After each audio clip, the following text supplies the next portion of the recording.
एस्ट्रोटेक lab के गुरु चिंतन श्रृंखला में आज हम जानते हैं कि परमहंस पूज्यपाद सद्गुरुदेव निखिलेश्वरानंद जी का जन्मोत्सव कब मनाया जाना चाहिए और अद्वितीय दुर्लभोपनिषद की महिमा स्वयं सद्गुरुदेव के श्री मुख से कैसे फल देती है। इसका गुरुमुख से श्रवण कैसे सभी सिद्धियां हमें प्रदान करता है।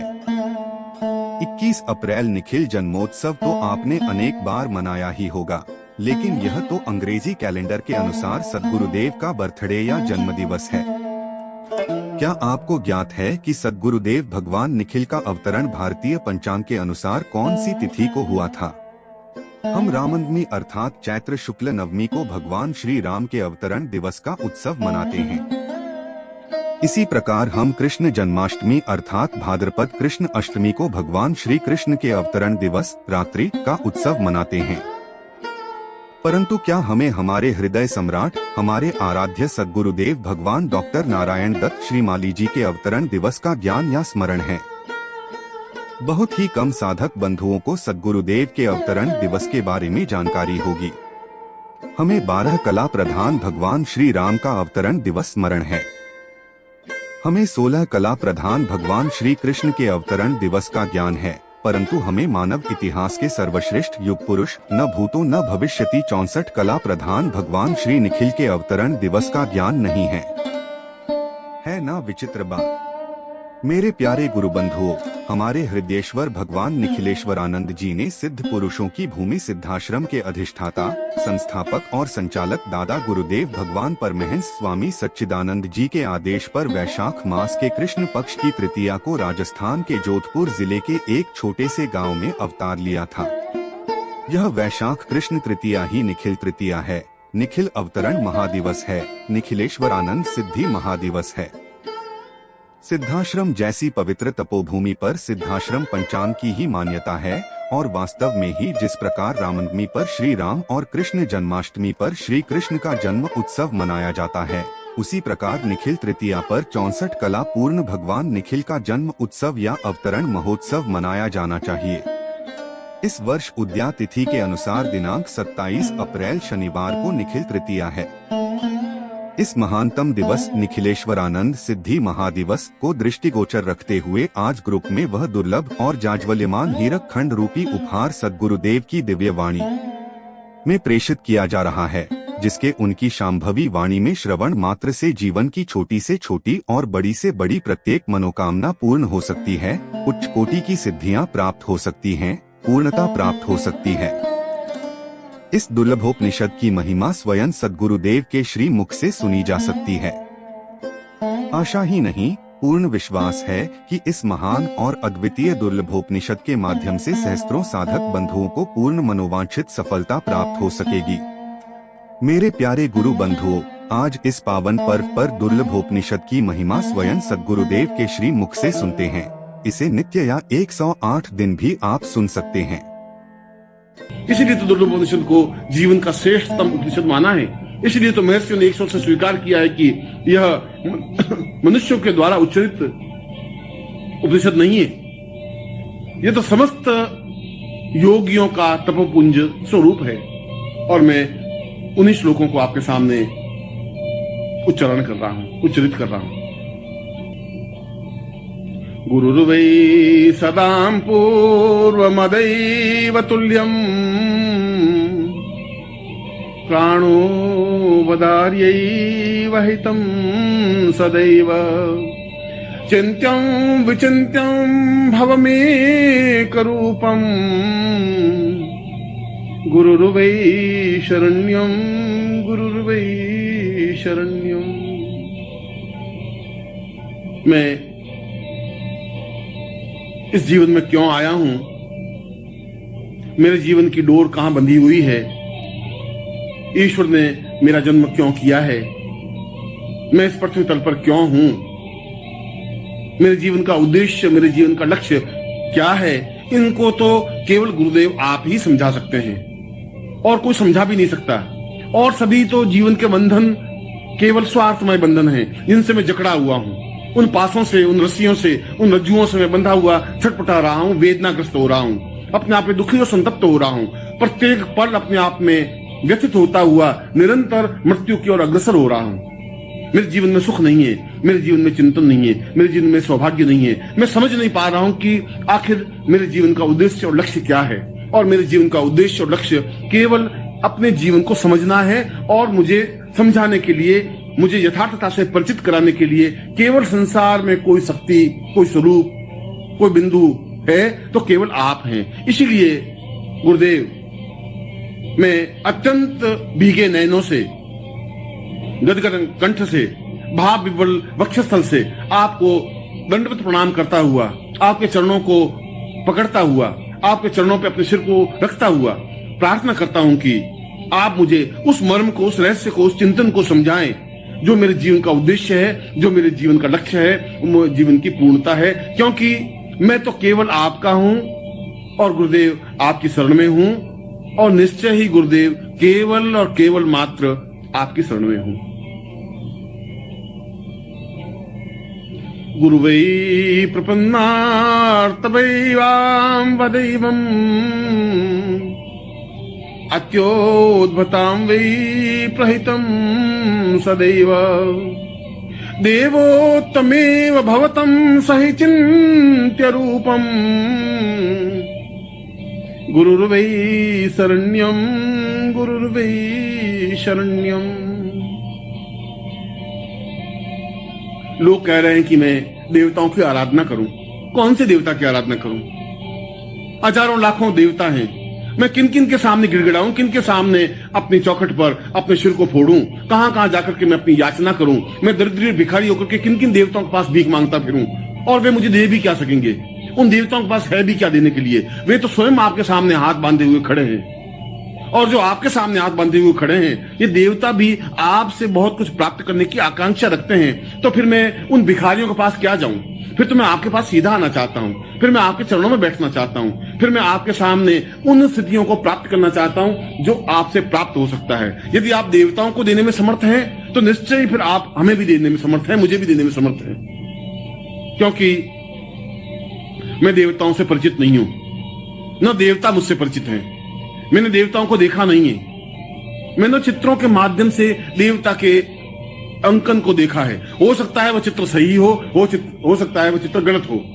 कोई जरूर नहीं है कि जैसा चित्र में मैंने देवता को देखा है, ब्रह्मा को देखा है, विष्णु को देखा है, रुद्र को देखा है, ठीक उसी रूप में वह देवता हो, मैं नहीं समझ सकता।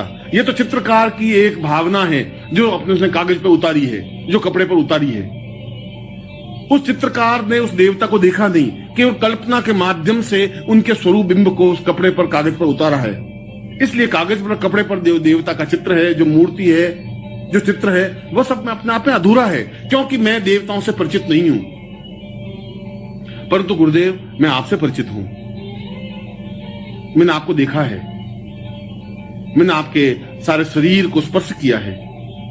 मैं आपके चरणों में बैठा हूं। आपकी आंख, आपकी नाक, कान, हाथ, पांव, वक्षस्थल, सिर और गर्भोन्नत भाल, इन सबको मैंने अपनी आंखों के माध्यम से अपने हृदय में उतारा है।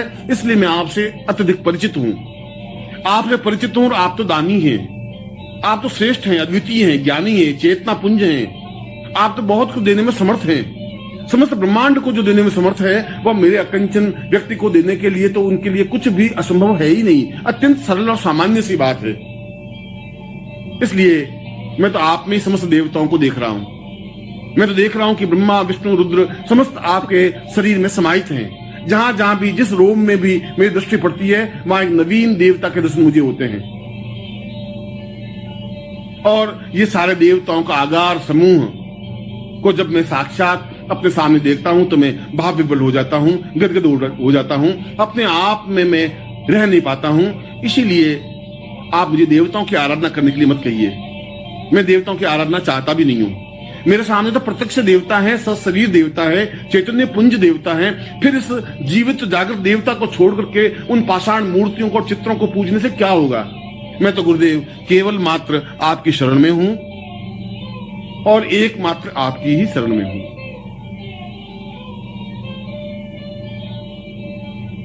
सतं वै सदान्नं देवालयो वै प्रातोर्भवे वै सहितं नदैर्वै पूर्णं परां पूर्णमदैव रूपं गुरुर्वै शरण्यं गुरुर्वै शरण्यम। और मैं काशी और कांची, हरिद्वार और मथुरा तीर्थ स्थलों पर जाकर के भी क्या कर लूंगा? उस गंगा में बार बार डुबकी लगाने से भी क्या हो जाएगा? अगर गंगा में डुबकी लगाने से पवित्र और दिव्य बन जाता तो सारी मछलियां अपने आप में पवित्र और दिव्य बनी हुई हैं, सारे मेढक अपने आप में पवित्र और दिव्य हैं। यदि काशी में रहने से ही जीवन की पूर्णता प्राप्त हो जाती है तो वहां श्वान और खर, कुत्ते और गधे बहुत घूमते हैं, वे सभी अपने आप में पवित्र और दिव्य आत्मा बन जाते हैं। वहां जाने से कुछ नहीं हो सकता, वहां कुछ संभव है ही नहीं। उन देवालयों में तो एक पत्थर की मूर्तियां हैं जो बोल नहीं पाती, जो मेरी बात सुन भी नहीं पाती। उन पत्थरों को मैं कहने से अपने सिर को फोड़ने के बराबर है। वे मेरी बात नहीं सुन पाते, मैं अपनी बात उन तक नहीं पहुंचा सकता, क्योंकि पत्थरों को कहने से कोई लाभ नहीं होता। मेरे लिए हरिद्वार और मथुरा, काशी और कांची अपने आप में नगण्य हैं। मैं तो आपको और आपकी देह को पूर्ण रूप से देवालय मानता हूं। पूरा मंदिर है यह जो मेरे सामने है, और यह मंदिर जो आपकी देह है, यह मंदिर के रूप में है, जो जीवित और जागृत मंदिर है, चैतन्य मंदिर है, चलता फिरता मंदिर है, बोलता हुआ मंदिर है, वाचाल मंदिर है, अपने आप में आशीर्वाद देता हुआ मंदिर है। आपके दोनों पैर इस देवालय के स्तंभ हैं। अच्छे स्तंभों पर यह मंदिर टिका हुआ है, और इन स्तंभों पर जो मूर्ति स्थापित है आपके प्राणों की, आपके हृदय की, आपकी चेतना की, वह आपका हृदय स्थल अपने आप में गर्भगृह है।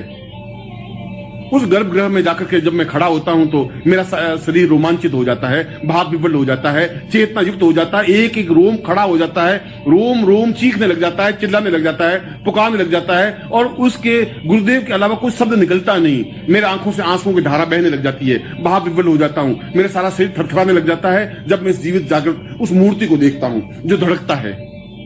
और इस गर्भगृह में जो मूर्ति है, जो हृदय है, जो प्राण है, जो आपका ये शरीर है, वो अपने आप में इतना स्पंदनशील है, अपने आप में आह्लाद कारक है। उसको देखते ही मेरे सारे शरीर में स्फुरण हो जाता है, सारे शरीर में चेतना आ जाती है, सारे शरीर में ओजस्विता आ जाती है। ऐसा लगता है कि मेरा सारा शरीर अपने आप में प्रसन्नता के आवेग में उछलने लग गया है। और इस गर्भगृह के ऊपर जहां मूल मूर्ति स्थापित है, जहां आपका हृदय है, इसके ऊपर आपके शिर के रूप में शिखर है, जो मंदिरों के ऊपर शिखर होता है। उस शिखर को देख करके ऊंचाई का भाव होता है, हिमालय का भाव होता है। आपका गर्भोन्नत सिर, आपका दर्पयुक्त सिर, आपका देदीप्यमान सिर, लाट, भाल, आंखें, नेत्र, आपका मुंह, आपकी जुवार, आपका सारा शरीर और आपका चेहरा अपने आप में उस मंदिर के उस शिखर की तरह है, जिनको देखने से अपने आप में पवित्रता का अवगाहन होता है। ऐसा लगता है उसको देखने से कि जैसे हजार हजार तीर्थों में मैंने स्नान कर लिया हो। ऐसा लगता है कि जैसे मैंने सब सातों समुद्रों में स्नान कर लिया हो, अवगाहन कर लिया हो। ऐसा लगता है कि स्वयं गंगा आकर के मुझे स्नान करा के चली गई है। और जहां पर आपके नेत्रों की कृपा वृष्टि होती है, जहां नेत्रों से निकल करके जो आनंद की वर्षा होती है, वह तो वही समझ सकता है जो आपके पास में खड़ा होकर के उस कृपा दृष्टि से भीगा है, उस कृपा के आनंद से भीगा है, आपके नेत्रों से निकलते हुए आनंद में वर्षा की है। उसके समान तो धन्य कुछ हो ही नहीं सकता, उसके समान तो कोई व्यक्ति हो ही नहीं सकता। बहुत अपने आप में एक अद्वितीय चिंतन है, अद्वितीय धारणा है। मैं इस जीवित जागृत मस्तिष्क युक्त, शिखर युक्त, इस गर्भगृह युक्त, इस स्तंभ युक्त, इस चलते फिरते इस मंदिर को छोड़ करके और किस मंदिर में जाऊं? विश्वनाथ का मंदिर और मथुरा का मंदिर, कृष्ण और राम का मंदिर और अन्य मंदिर मेरे लिए क्या उपयोगी है, कैसे उपयोगी है? उन मंदिरों से मुझे क्या मिलने वाला है? यदि मैं इस मंदिर को नहीं समझ सका, यदि मैं इस मंदिर की पूजा नहीं कर सका, यदि इस मंदिर को स्वच्छ और पवित्र और दिव्य नहीं रख सका, इस मंदिर में सेवा शुश्रूषा नहीं कर सका, तो फिर मेरा सब कुछ जानना व्यर्थ है। क्योंकि इस मंदिर में समस्त देवता निवास करते हैं। इस मंदिर को देखने के लिए तो देवता तरसते हैं। इस मंदिर को स्पर्श करने के लिए देवता अपने आप को न्योछावर करने के लिए तत्पर है। गुरुदेव, आप मुझे किसी नदी और किसी तीर्थ और किसी मानसरोवर, किसी गंगा और किसी हरिद्वार और किसी समुद्र के पास जाने की आज्ञा मत दीजिए। मुझे उसमें कोई मोह नहीं है। वे तो व्यर्थ पानी के बहाव हैं, वे तो मछलियों के एक सागर हैं, वे तो खारा समुद्र है, वह तो केवल एक झील है निर्जीव जो बोल नहीं सकती। मुझे ऐसे कोई तीर्थों में जाने से न प्रयोजन है न आवश्यकता है, क्योंकि जहां समस्त तीर्थों का स्नान मैं केवल आपके नेत्रों से निकलती हुई कृपा से कर सकता हूं, तो इससे बड़ा सौभाग्यशाली तो कुछ हो ही नहीं सकता। वास्तव में मैं सौभाग्यशाली हूं। वास्तव में मैंने जीवन के पुण्य किए होंगे कि मैं आपके सामने खड़ा हूं। वास्तव में मेरे पुण्यों का उदय हुआ होगा कि आप सजीव रूप में मेरे सामने हैं और मैं इस पीढ़ी में, इस युग में आपके सामने उपस्थित हूं। वास्तव में आपके नेत्रों की वर्षा से मैं आप्लावित हूं। वास्तव में आपके नेत्रों से जो आनंद की वर्षा होती है उससे भीगा हुआ अपने आप में अत्यंत मस्ती के साथ नाच रहा हूं, अपने आप में छलछला रहा हूं, अपने आप में कूद रहा हूं, उछल रहा हूं, आनंद से भर उठा हूं, क्योंकि गुरुदेव मैं केवल आपकी शरण में हूं। क्योंकि गुरुदेव केवल और केवल मात्र मैं आपकी ही शरण में हूं। अदोर्यम वदेवम चिंतम सहेतम पूर्वोत्तरूपम चरणम सदेयम आत्मोस्ताम पूर्वमदैव चिंत्यम गुरुर्वै शरण्यम गुरुर्वै शरण्यम। वो तो मूर्ख और मूढ़ होगा जो आपके चरण छोड़ करके इधर उधर भटकता होगा। उसके पाप ही उसके बीच में आए होंगे जो आपकी दृष्टि से ओझल होता होगा। उसका जीवन का दुर्भाग्य होगा कि वो आपसे दूर खड़ा होकर के भी सांस ले रहा होगा। आपसे दूर रह करके सांस लेने की कल्पना ही अपने आप में आश्चर्यजनक है। जिस प्रकार से समुद्र से और नदी से मछली को बाहर निकालने के बाद जिस प्रकार से मछली तड़प कर मर जाती है, उस प्रकार से आपसे अलग होकर के मर क्यों नहीं जाते, तड़प करके समाप्त क्यों नहीं हो जाते? जिंदा रहने का हक क्या है, अधिकार क्या है? जिस प्रकार से बिना चांद को देखे चकोर अपने सिर को फोड़ करके समाप्त हो जाता है, उसी प्रकार से हम सिर के फोड़ के समाप्त क्यों नहीं हो जाते? आपका वियोग हम कैसे सहन कर सकते हैं? ये कैसे संभव है कि आप दूर हो और हमारे प्राण हमारे शरीर में टिके रह सकें? ऐसे प्राणों की जरूरत भी नहीं है। ये प्राण तो व्यर्थ हैं, तुच्छ हैं। अपने आप में ऐसा लग रहा है कि जैसे मुर्दा शरीर में धड़क रहे हो। मुझे ऐसा शरीर नहीं चाहिए गुरुदेव। मुझे ऐसे प्राण भी नहीं चाहिए। मुझे ऐसी धड़कन भी नहीं चाहिए जो धड़कना बंद नहीं कर देती हो। उस धड़कन का महत्व और मूल्य क्या है जो केवल एक धड़क करके जिंदा रह जाती है? आप हो तो जीवन है, आप हैं तो संसार है, आप है तो खुशियां हैं, प्रसन्नता है, आह्लाद है, श्रेष्ठता है और दिव्यता है। और अगर आप नहीं हैं और मैं जीवित रहूं, यह मेरे जीवन का दुर्भाग्य है, यह मेरे जीवन की न्यूनता है, यह मेरे जीवन का अभाव है। वास्तव में मैंने कोई पाप किए होंगे कि मैं आपके वियोग को सहन करते भी जीवित हूं। वास्तव में मेरे जीवन के दुर्भाग्य होंगे कि आप नहीं हैं और मैं सांस ले रहा हूं। वास्तव में मेरे जीवन का ये न्यूनता है कि बिना आपके भी मैं सांस ले रहा हूं, खाना खा रहा हूं, पानी पी रहा हूं और चल रहा हूं। मैं मर क्यों नहीं जाता? मुझे समझ में नहीं आता कि मृत्यु मुझे दबोच क्यों नहीं लेती, समाप्ति क्यों नहीं कर लेती? क्योंकि मरने के बाद कम से कम मैं आपके पास तो रह सकूंगा। मरने के बाद मैं आपके चरणों लिपट तो सकूंगा, मैं आप में अनुरक्त तो हो सकूंगा, मैं आप में अपने आप को लीन तो कर सकूंगा। क्योंकि जहां पर भी मेरी मृत्यु हो, वहां से मेरी राख, मेरे देह की राख उड़ करके आपके चरणों में गिरे और उस राख पर आपके पांव पड़े। इससे ज्यादा सौभाग्य मेरे जीवन का क्या हो सकता है? मैं ऐसी देह नहीं चाहता, मैं ऐसा हृदय भी नहीं चाहता, मैं ऐसे प्राणों को नहीं चाहता जो आपके वियोग में, जो आपके अनुपस्थिति में जीवित रह सके, जागृत रह सके, स्पंदनशील हो सके, धड़क सके। ऐसे हृदय से कोई मतलब नहीं है। मैं तो आपको देखना चाहता हूं, मैं तो आपके पास रहना चाहता हूं। मैं तो हर क्षण चकोर जिस प्रकार चांद को देखता रहता है, उसी प्रकार से मैं आपको देखता रहना चाहता हूं। मैं तो हर क्षण एक पपीहे की तरह केवल गुरु गुरु शब्द को उच्चारण करना चाहता हूं। हर क्षण आप मेरी आंखों में बसे रहें, हर क्षण मेरी आप कल्पना में बने रहें, हर क्षण मेरी हृदय की प्रत्येक धड़कन के साथ गुरु शब्द का उच्चारण हो, मेरा प्रत्येक शब्द गुरुमय हो, मेरा प्रत्येक चिंतन गुरुमय हो, मेरा रोम रोम आवाज दे सके गुरु गुरु, और इसके अलावा और किसी शब्द का मुझे ज्ञान नहीं हो। न मुझे गायत्री मंत्र की जरूरत है, न किसी काली मंत्र की, न लक्ष्मी मंत्र की, और किसी मंत्र की मेरी आवश्यकता है ही नहीं। क्योंकि जो मंत्रों में सर्वश्रेष्ठ और अद्वितीय मंत्र यदि गुरु मंत्र मेरे पास हैं, तो उससे श्रेष्ठ मंत्र और क्या हो सकता है? जहां परम तत्वाय नारायणाय गुरुभ्यो नमः है, वहां सब कुछ जीवन का श्रेष्ठता है, अद्वितीयता है, श्रेष्ठता है।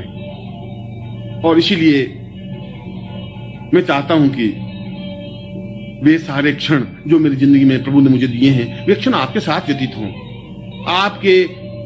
आपके लिए व्यतीत हों।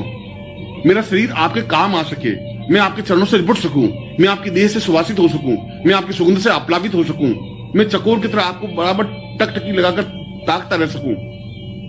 और यदि आपसे विरह होना ही पड़े, आपसे अलग होना ही पड़े, तो मछली की तरह तड़फ करके मर जाऊं, कुरंग की तरह उस पत्थर पर सिर फोड़ करके अपने आप को समाप्त कर दूं और मृत्यु मुझे प्राप्त हो जाए, ऐसा मैं चाहता हूं। मैं तो आपसे ऐसा आशीर्वाद चाहता हूं कि मैं एक क्षण भी आपकी जुदाई सहन नहीं कर सकूं।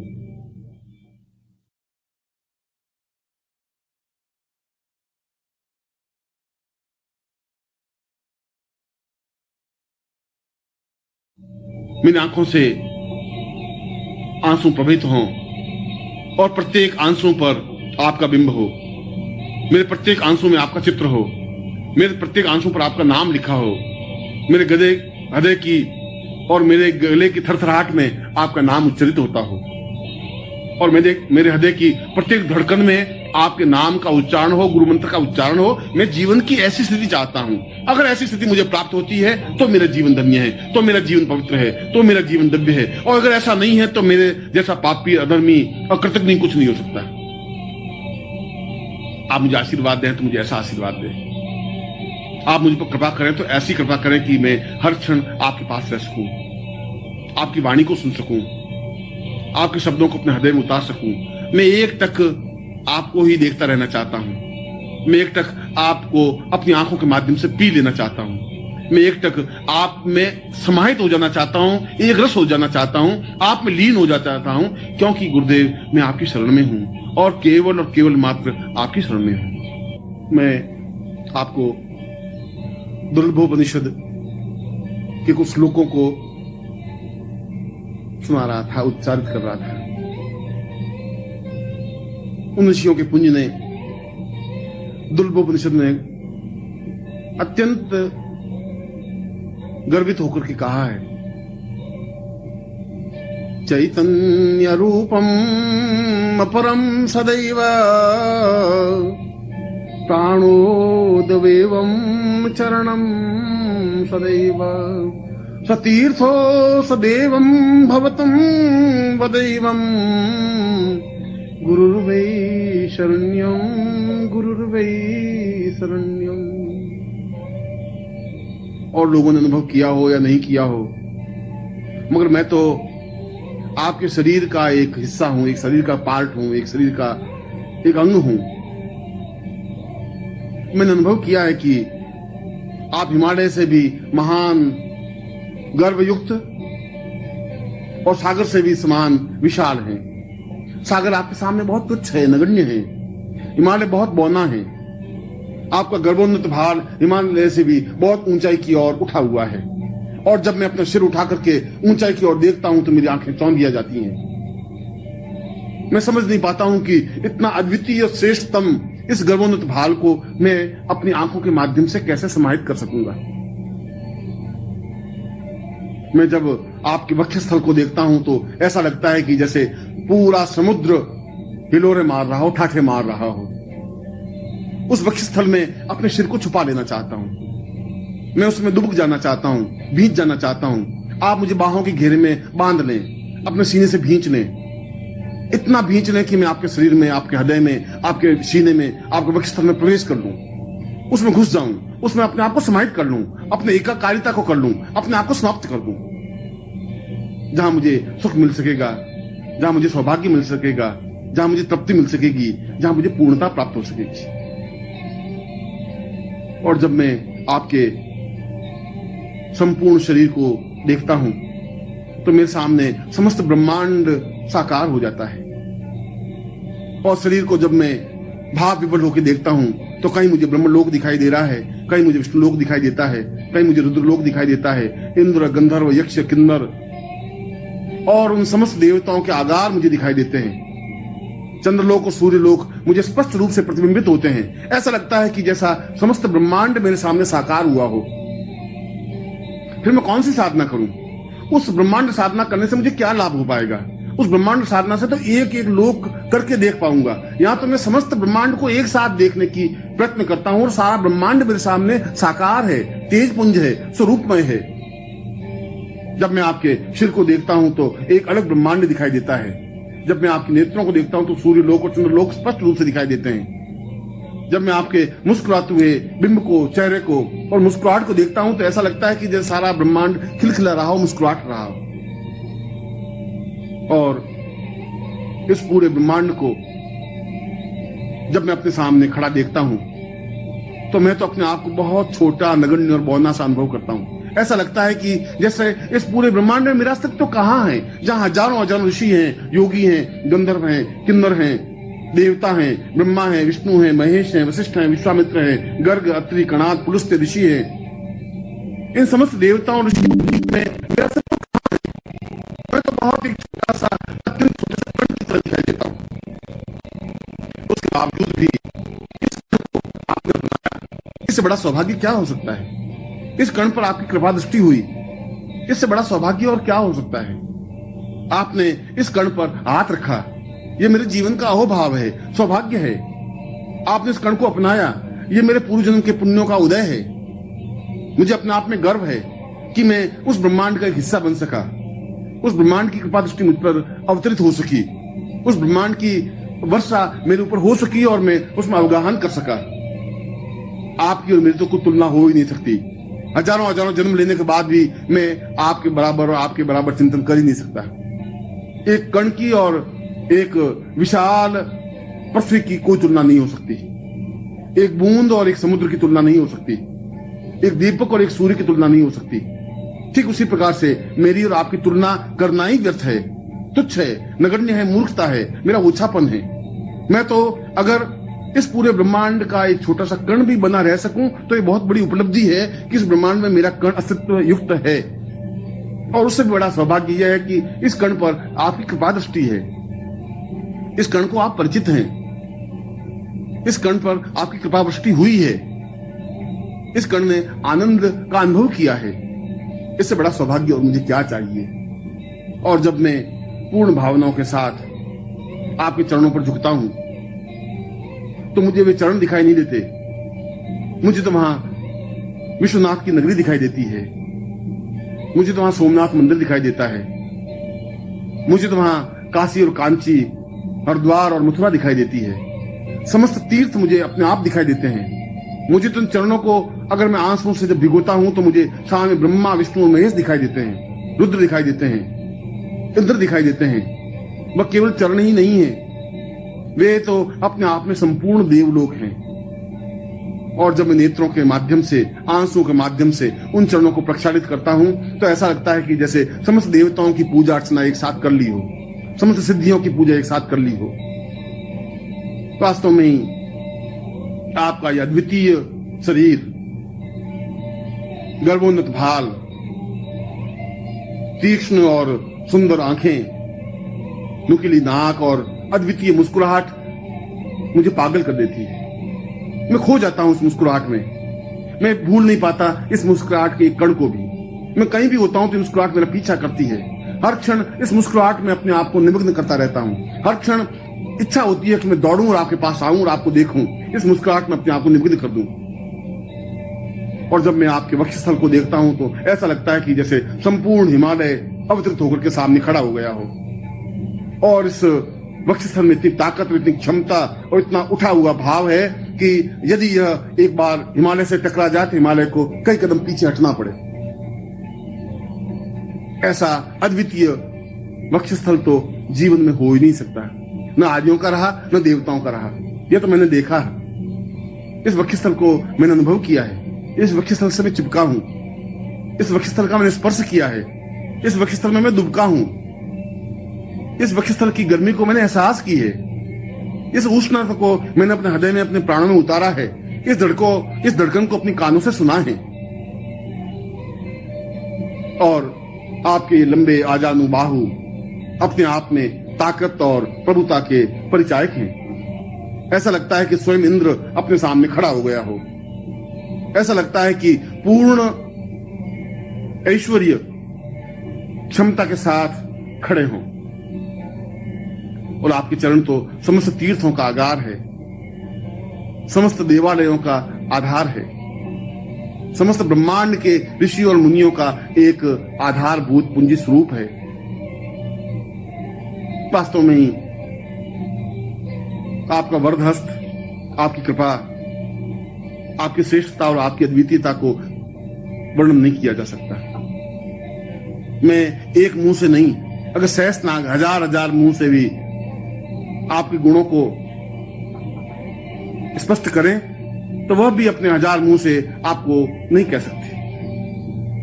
अगर पूरी पृथ्वी को कागज बना दिया जाए और उस पर आपके गुणों को लिखा जाए तो वह धरती बहुत छोटी बनकर रह जाएगी, फिर भी आपके गुण पूर्ण नहीं हो सकते। मैं तो एक अकिंचन हूं, एक दरिद्री हूं, शब्दों का भिखारी हूं। मैं आपके वर्णन कर ही नहीं सकता, मगर मैं तो आपको एकटक देख सकता हूं। मैं तो इन आंखों के माध्यम से आपको हृदय में उतार सकता हूं। मैं अपनी धड़कन में आपके धड़कन को मिला देना चाहता हूं, एकाकार हो जाना चाहता हूं, अपने शरीर को आपके चरणों में निमग्न कर देना चाहता हूं, अपने आप को पूर्णता के साथ समावेश कर देना चाहता हूं, अपने अस्तित्व को मिटा देना चाहता हूं, अपने अस्तित्व को समाप्त कर देना चाहता हूं और आपके चरणों पर अपना सिर रख करके अपने नेत्रों के माध्यम से, अपने आंसुओं के माध्यम से प्रक्षालित करते हुए संपूर्ण देवताओं के दर्शन कर लेना चाहता हूं। क्योंकि गुरुदेव, मैं आपका हूं, केवल मात्र आपका हूं और आपकी शरण में हूं। और इस ब्रह्मांड में कोई मेरा रखवाला नहीं है, कोई मेरा सत्व रखने वाला नहीं है। मैं तो केवल और केवल और केवल आपकी शरण में हूं। चैतन्य रूपम भवतं सदैव ज्ञानोर्थवासं सहितं तदेवं देवो तथान् पूर्वमदैव शक्तिं गुरुर्वै शरण्यं गुरुर्वै शरण्यं।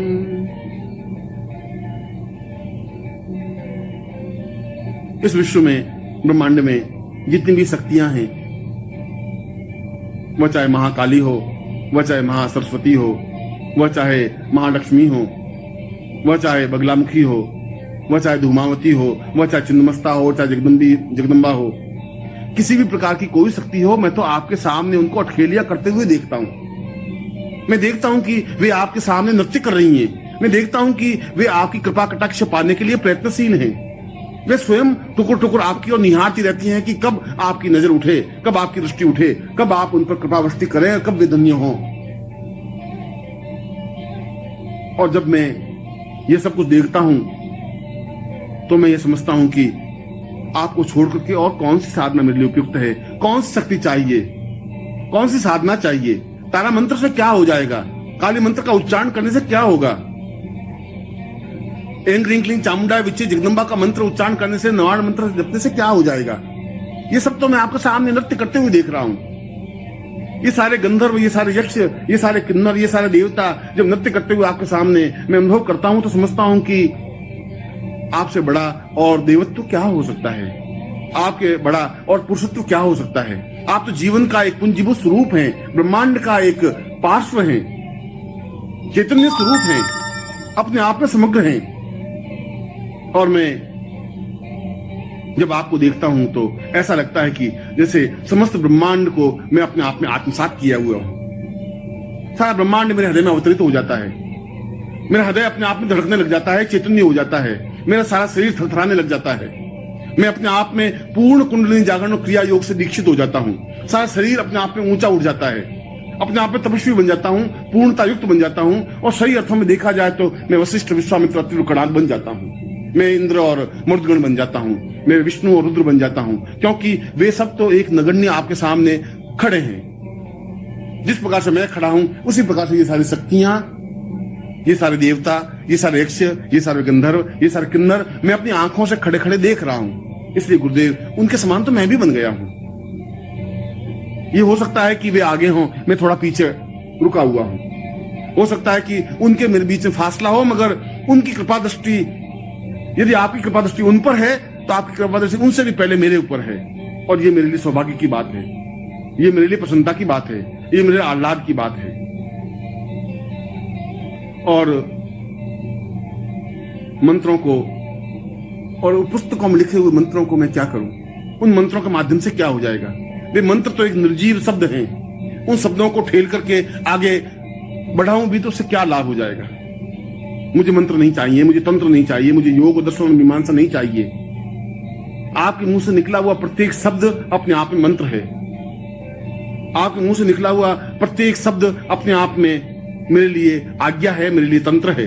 यदि मैं उन शब्दों का पालन कर लेता हूं, यदि उन शब्दों को अपने हृदय में उतार देता हूं, यदि उन शब्दों का पालन करता हुआ उनकी आज्ञा का पालन कर लेता हूं, तो अपने आप में तंत्र मेरे सामने साकार, स्पष्ट और पूर्णता के साथ स्पष्ट हो जाएगा। अपने आप में मंत्र अपने आप में पूर्ण चेतन युक्त बन जाएगा।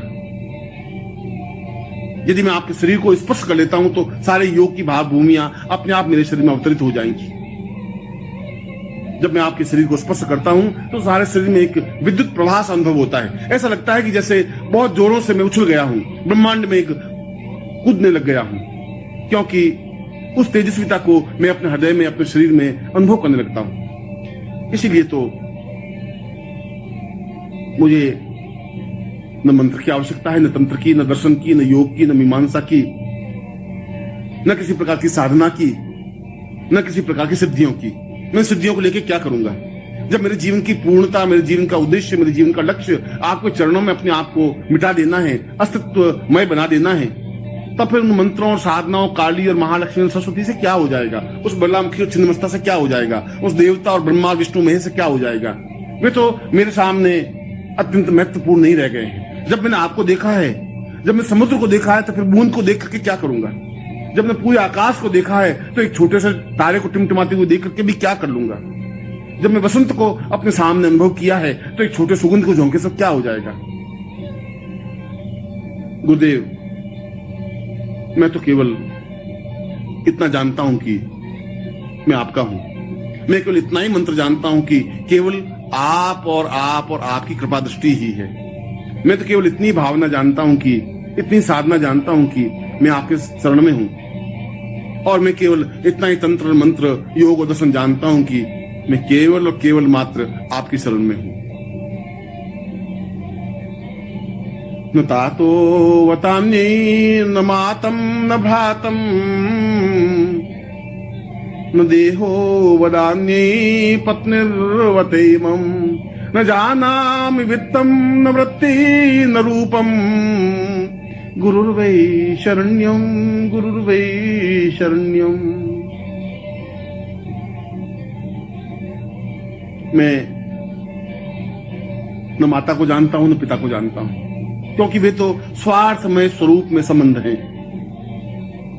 पिता इसलिए मुझे पुत्र कहते हैं कि मैं उनके जीवन में काम आ सकूं। न मेरे जीवन में कोई भाई है, न संबंधी है, न रिश्तेदार है, न पत्नी है, न पति है, न पुत्र है, न बंधु है, न बांधव है, न वित्त है, न धन है, न ऐश्वर्य है, न वैभव है। मेरे जीवन में कुछ है ही नहीं, क्योंकि मैं जीवन में कुछ चाहता ही नहीं। ये सब तो क्षण भंगुर हैं, समाप्त। ये तो मेरे साथ समाप्त हो जाएंगे। ये सब स्वार्थ के संबंध हैं। इनसे मेरा कोई प्रयोजन नहीं है, इनसे मेरा कोई लक्ष्य प्राप्ति नहीं हो सकती। यह तो शमशान की ओर जाने की यात्रा के एक पड़ाव है। जन्म से लगा करके मृत्यु तक मैं निरंतर मृत्यु की ओर अग्रसर हो रहा हूं, शमशान की ओर जा रहा हूं। और शमशान की यात्रा में ये भी मेरे सहायक हैं, जो मुझे ठेल करके शमशान की ओर अग्रसर कर रहे हैं। मेरे देह को छीनते हैं, मेरे प्राणों को छीनते हैं, मेरे धन को छीनने की कोशिश करते हैं, मेरी सेवा का उपयोग करना चाहते हैं, मेरे सुख का उपयोग करना चाहते हैं, मेरे जीवन का उपयोग करना चाहते हैं। इससे क्या हो जाएगा? इससे तो मैं एक मलिन और गंदी देह को एक लिया हुआ कीड़ा बन जाऊंगा, एक घटिया सा व्यक्ति बन जाऊंगा। अगर मैं पुत्र को उत्पन्न करूंगा तो ज्यादा से ज्यादा मेरी अर्थी पर वे कंधा दे देंगे। यदि मैं पत्नी रखूंगा तो ज्यादा से ज्यादा मेरी मृत्यु पर वे 4 आंसू बहा देगी। यदि पिता और माता की मैं अपने सामने रखूंगा तो वे ज्यादा से ज्यादा धन की याचना करेंगे। मगर ये मेरे जीवन का प्रयोजन नहीं है, ये मेरे जीवन का लक्ष्य नहीं है। मैं उस जगह खड़ा हूं जब यहां सब ये सब तुच्छ हैं। आखिर जीवन का कोई न क्षण तो ऐसा आता है जब ये सब तुच्छ लगने लगते हैं। हिमालय के सामने जाते हैं तो एक बड़ा पत्थर भी कंकर की तरह दिखाई देने लग जाता है। जब क्या आपके सामने उपस्थित हुआ हूं तो ये सारे संबंध मुझे बेमानी और बहुत छोटे से लगने लगे हैं, बहुत तुच्छ लगने लगे हैं, अस्तित्वहीन लगने लगे हैं। क्योंकि मैं इन संबंधों से जीवित नहीं रहना चाहता। मैं किसी का पुत्र, मैं किसी का पति, मैं किसी की पत्नी, मैं किसी का बंधु, मैं किसी का सखा बनकर के जिंदा नहीं रहना चाहता। इन बंधनों से मैं स्वतंत्र नहीं बन सकता। ये बंधन तो मेरे अभिशाप हैं, ये पांवों की बेड़ियां हैं, ये मुझे जकड़े हुए हैं। मेरी सांसों पर इनका नियंत्रण है, मेरी आत्मा पर इनका नियंत्रण है। मेरे प्राणों को दबोच लिया है। मैं समाज में घुट करके रह गया हूं। एक अंधियारी कोठरी में मैं भटक रहा हूं जिसका कोई द्वार नहीं है, और जहां पर भी मैं खेलता हूं वहां मेरा सिर फूट जाता है। जिधर भी मैं दरवाजा ढूंढने की कोशिश करता हूं वहां मेरा सिर फूट करके रक्त निकलने लग जाता है, और मैं बदहवास सा इधर से उधर, आगे से पीछे की ओर भटकता रहता हूं। चारों तरफ अंधेरा है, घनघोर अंधेरा। इस अंधेरे में, इस समाज में, इस अंधेरे के अलावा मुझे कुछ दिया ही नहीं है। भूख और प्यास और बाधाएं और परेशानियां, आलोचनाएं और गंदगी के अलावा इस समाज ने मुझे कुछ नहीं दिया। घटियापन और तुच्छता के अलावा मेरे परिवार ने मुझे कुछ नहीं दिया। ओछेपन के अलावा इस समाज ने मुझे कुछ सिखाया ही नहीं। मैं इस कीचड़ से निकलना चाहता हूं, मैं इस दलदल से निकलना चाहता हूं, मैं इस गंदगी से बाहर निकल करके पवित्र होना चाहता हूं। मैं इस महान अद्वितीय गुरुमय बनकर के अपने जीवन को पवित्र और दिव्य बनाना चाहता हूं। मैं उस स्थिति को प्राप्त करना चाहता हूं जो अपने आप में महत्वपूर्ण है। मैं उस ब्रह्म से साक्षात्कार करना चाहता हूं जिसको ऋषियों और योगियों ने अहम ब्रह्मास्मि कहा है। मैं उस चैतन्यता को अनुभव करना चाहता हूं जो जीवन की पूर्णता है। आप मुझ पर कृपा करें, मुझे वापस से बंधनों में नहीं ठेलें। मुझे किसी प्रकार का कोई मोह नहीं रहा है, और यदि कुछ मोह है तो आप उस मोह को समाप्त करें, क्योंकि मैं मानसरोवर के पास आकर के प्यासा नहीं रहना चाहता, क्योंकि मैं बसंत ऋतु में आने के बाद भी मैं उदासीन नहीं रहना चाहता। मैं मुस्कुराते हुए पुष्पों के बीच में रह करके निर्जीव नहीं रहना चाहता। आपके सामने आकर के मैं अपने आप में दुर्भाग्यमय नहीं रहना चाहता। मैं सौभाग्यशाली बनना चाहता हूँ। मैं जीवन में पुण्य चाहता हूँ, मैं जीवन में श्रेष्ठता चाहता हूँ, मैं जीवन में गुरु चाहता हूँ, मैं आपके चरणों में समर्पण चाहता हूँ, मैं आप में एकाकार होना चाहता हूँ, मैं आपके शरीर से अपने आप को मिटा देना चाहता हूँ, मैं आपके शरीर से मिल जाना चाहता हूँ, आपके प्राणों की धड़कन बनना चाहता हूँ, क्योंकि गुरुदेव मैं आपकी शरण में हूँ, और गुरुदेव इस पूरे ब्रह्मांड में केवल मात्र आपकी शरण में हूँ। त्वदीयं तदेवं भवत्वं भवेयं चिन्त्यं विचिन्त्यं सहितं सदैव आर्तो नवातं भवमेक नित्यं गुरुर्वै शरण्यं गुरुर्वै शरण्यं। मैं दोनों हाथ ऊपर उठा करके चीख रहा हूं। मैं पूरे प्राणों में आवाज भर करके उच्चारण कर रहा हूं। मैं जोरों से बोल करके अपनी बात आप तक पहुंचाना चाहता हूं। मेरा सारा शरीर थर थर कांप रहा है। मेरी आंखों से आंसू प्रवहित हैं। मेरे मुंह से बोल नहीं निकल पा रहा है। मेरा गला गदगद हो गया है, और सारे शरीर के रोम रोम अपने आप में आवाज निकालने लग गए हैं, चीखने लग गए हैं, चिल्लाने लग गए हैं। मैं अपने आपे में नहीं रहा हूं, मैं अपने आप में थरथराहट अनुभव कर रहा हूं। मैं ऐसा लगता हूं कि जैसे मैं एक ऐसी बूंद हूं जो अंगारे पर पड़ी है और छन्न के साथ खत्म हो जाती है। ऐसा लगता है कि जैसे मैं बादल का टुकड़ा हूं और किसी पहाड़ से टकरा करके समाप्त हो जाना चाहता हूं। मैं तो ऐसा कण बनना चाहता हूं जो आपसे टकराए और पूर्णता को प्राप्त कर ले। मैं आपको पाना चाहता हूं। मैं आप में एकाकार होना चाहता हूं। मैं आप में एकाग्र होना चाहता हूं, आप में लीन होना चाहता हूं। और यदि ऐसा मेरे जीवन में नहीं हो सका तो इस जीवन को व्यर्थ है। इस जीवन का कोई अर्थ नहीं है, इस जीवन का कोई मकसद नहीं है, इस जीवन का कोई मूल्य नहीं है। ये तो अपने आप में शमशान की यात्रा का एक पड़ाव है, जिस लाश को मैं अपने कंधे पर ढोता हुआ शमशान की ओर बढ़ रहा हूं। ऐसे जीवन से क्या मूल्य हो जाएगा? क्या मेरी चीखों का, मेरी आवाजों का, मेरे शब्दों का आप पर कोई प्रभाव नहीं पड़ रहा है? क्या मैं गदगद कंठ से बोल रहा हूं, आपका हृदय नहीं पसीज रहा है? क्या मैं आर्तनाद कर रहा हूं और आपके हृदय पर कोई प्रभाव नहीं पड़ रहा है? जरूर पड़ रहा होगा। जरूर कोई दुर्भाग्य होगा कि आप मुझे आगे बढ़कर अपना नहीं रहे। जरूर मुझ में कुछ न्यूनता होगी कि आपकी कृपा दृष्टि मेरे पर हो नहीं रही है। जरूर मेरे पाप मेरे सामने खड़े हो जाते होंगे जो आपके और मेरे बीच में पर्दा डाल रहे हैं, परंतु इस पर्दे को तो आप ही दूर करेंगे। मुझ में इतनी ताकत, इतनी क्षमता नहीं है कि मैं पापों को धकेल सकूं। मुझ में इतनी क्षमता नहीं है कि मैं इस पर्दे को, इस बीच के अंधकार को दूर कर सकूं। मुझे और कोई साधना, कोई सिद्धि आती भी नहीं है। मुझे और कोई मंत्र का ज्ञान ही नहीं है। मुझे तो केवल एक ही शब्द, एक ही मंत्र आता है जिसको गुरु कहा जाता है। मुझे तो केवल एक ही प्रकार का मंत्र सीखा है कि मैं गुरुदेव आपकी शरण में हूं, और गुरुदेव केवल मात्र मैं आपकी शरण में हूं। अवतम सदैवम भवतम सदैवम ज्ञानम सदैवम चिंत्यम सदैवम पूर्णम सदैवम अवतम सदैवम गुरुर्वै शरण्यम गुरुर्वै शरण्यम। कई जन्मों से आपका मेरा साथ रहा है। कई जन्मों से आपने मुझे झकझोर करके सही रास्ते पर खड़ा किया है। कई जन्मों से आपने मेरे हृदय को टहोक करके आगे बढ़ने की ओर प्रेरित किया है। हर बार आपने मुझे समझाया है, हर बार आपने मुझे चेतना दी है, हर बार मेरे प्राणों को जागृत किया है, हर बार मुझे चेतना और समझ और ज्ञान और बुद्धि और विवेक दिया है। हर बार आपने मुझे यह बताया है कि जीवन की पूर्णता क्या है, और उसके बावजूद भी मैं अज्ञानी हूं, बुद्धि से ग्रस्त हूं। बुद्धि मेरे ऊपर हावी है। आपको मैं समझ नहीं पा रहा हूं। इसलिए समझ नहीं पा रहा हूं कि आप हर क्षण बदल जाते हैं। हर क्षण एक नवीन स्वरूप मेरे सामने खड़े हो जाते हैं।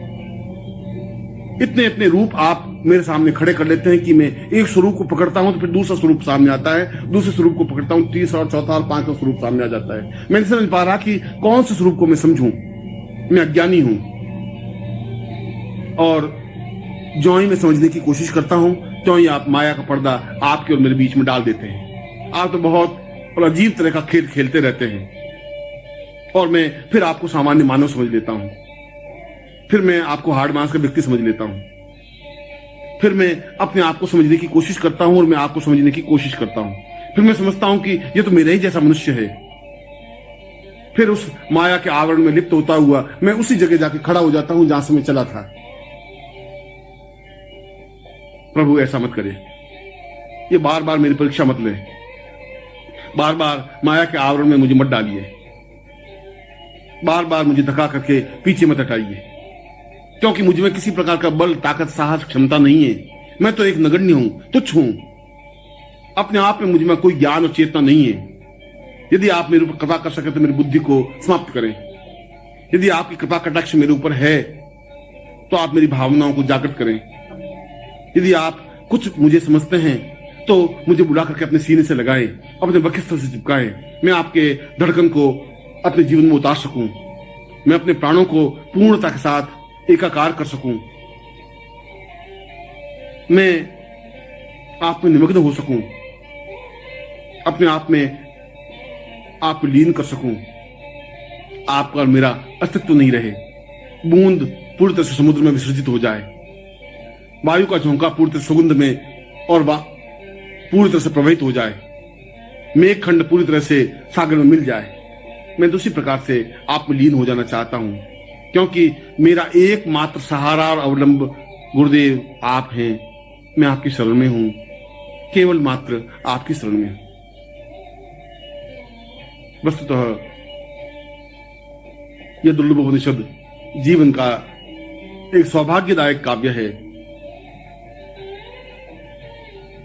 मैं आपको हृदय से आशीर्वाद देता हूं कि आप अपने जीवन में गुरुमय हो सकें, गुरु में निमग्न हो सकें, अपने जीवन को विसर्जित करते हुए पूर्णत्व को प्राप्त कर सकें, और जीवन में वह सब कुछ प्राप्त कर सकें जो इस दुर्लभ उपनिषद में स्पष्ट किया है। मैं आपको ऐसा ही आशीर्वाद दे रहा हूं।